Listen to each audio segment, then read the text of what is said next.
السلام علیکم ناظرین، ڈرامہ سیریل بیبی باجی کا گھر تو ٹوٹ کر بکھر ہی چکا ہے۔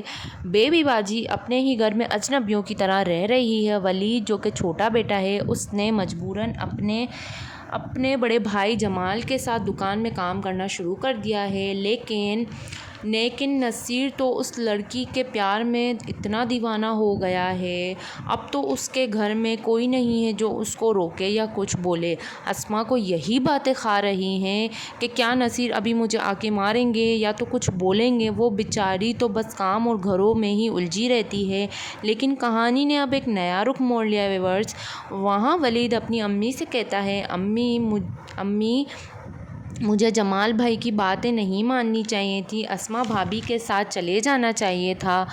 عذرا بھابھی کی باتیں تو کم از کم نہیں سننے کو ملتی۔ عذرا تو اب اسی طرح طعنے مارے گی کیونکہ عذرا نہیں چاہتی کہ اس کی ساس اس کے ساتھ رہے۔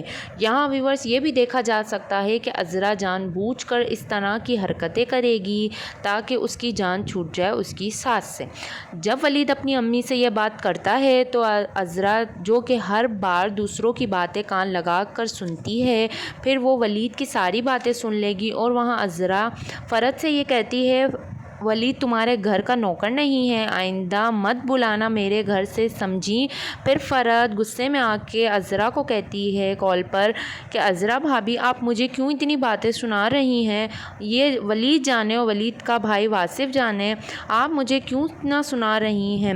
عذرا جو کہ اپنی حرکتوں سے کبھی باز ہی نہیں آئے گی، وہ تو ویسے بھی فرد کو بات بات پر باتیں ہی سناتی رہتی ہے۔ وہیں نصیر اس لڑکی رفشی سے ملنے کے لیے تیار ہو رہا ہوتا ہے۔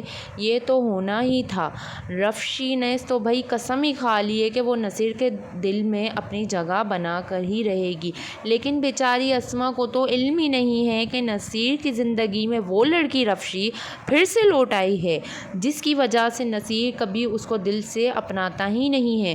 بیبی باجی اسما کو کال پر یہ پوچھتی ہے کہ نصیر تم ٹھیک تو ہے نہ، تمہیں غصہ تو نہیں کرتا زیادہ۔ بیبی باجی کو اسما کی بہت فکر ہوتی ہے، کیوں نہ کہ اس گھر کے اندر اسما ہی ہے جو بیبی باجی کا خیال رکھتی ہے۔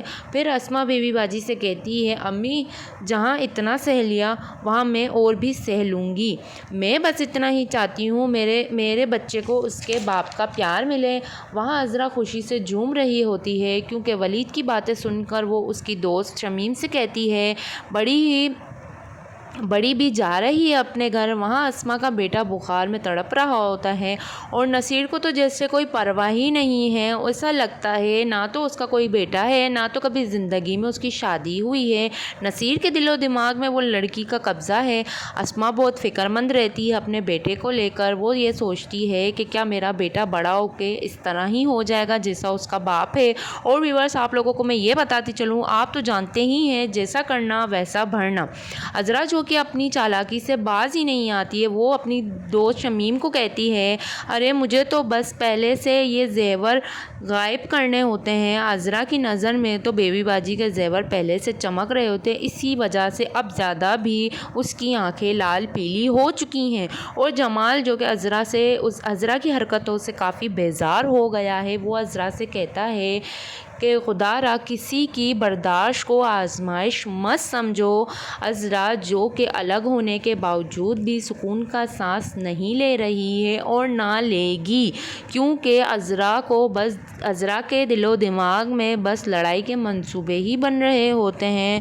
ویورز آپ کو میں آگے یہ بتا دوں کہ عذرا اب اور بھی زیادہ یہ حرکتیں کرے گی کیونکہ وہ فرد کو یا تو تنگ کرے گی یا تو وہ اسما کے شوہر نصیر کا دماغ خراب کرے گی تاکہ ان کی بھی لڑائی ہو، جس وجہ سے وہ لوگ اپنے گھروں میں خوش نہ رہ سکیں۔ ویورز آپ لوگوں کو میری یہ ویڈیو کیسی لگی کمنٹ باکس میں مجھے ضرور بتائیے گا۔ جب تک کہ